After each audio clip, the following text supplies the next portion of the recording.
morning, everybody. Happy Juneteenth. Also, happy Friday. And today, your Fearless Friday motivation is going to be do one thing that scares the heck out of you.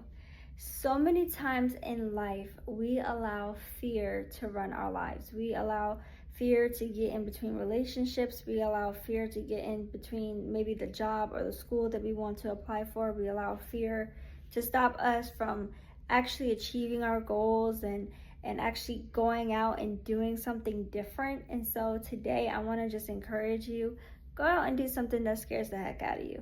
Okay, I used to have this journal that would say do one thing every day that scares the heck out of you, and I would journal every single time I did something uncomfortable. Every single time I stretched myself, I challenged myself to do something that actually made me afraid. And that is also how I was able to overcome so much fear and anxiety. I share with you guys my journey about, starting all the way from teenager, how I dealt with anxiety disorders. I dealt with such immense fear. And to be sitting in front of you today, the woman that I am, I have come so far. And I've been able to help other people overcome their fears and be able to do the things that they want to do. Because life is too short to let fear get in the way. And a lot of people don't know this, but I actually had a fear to travel. I know it's going to be a shocker to so many of you because you're like, what? Janae, you travel like so often. I was afraid to travel. I was afraid to drive. I was afraid to fly by myself.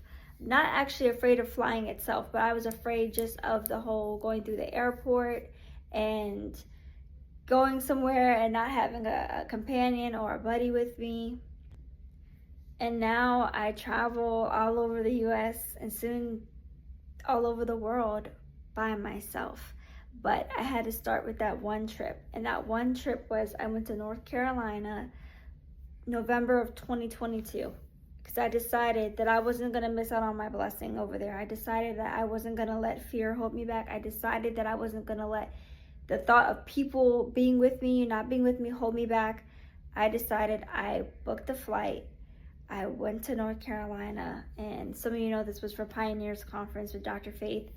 Amazingly blessed, and it was just awesome. But just imagine if I let fear hold me back from going to all those places. If I let fear hold me back from going to North Carolina and Austin, Texas, and San Francisco, and where else have I been? Dallas, Texas, and Atlanta, Georgia, and all of these places. All the people that I met, all the experiences that I've gotten, I wouldn't have been able to experience that. So don't let fear get in the way. And don't even let your personality and your temperament get in the way. I know some people are like, oh, I'm introverted, I don't do that. Guess what, guys? My INFJ says that I'm introverted, okay? But I'm also an introvert, extrovert, so I can kind of float between the two, but I'm actually more introverted. That's where I get my energy from. If I be around a lot of people all the time, it actually drains my energy. I actually need that quiet time, that time at home to reset, to maybe just watch TV or just journal or just have that peace of mind by myself. And so yeah, don't let your temperament, your personality get in the way of doing things that challenge you and doing things that might actually open your mind up to something different. Just food for thought. You all have a great Juneteenth and a lovely Friday. Talk to you soon.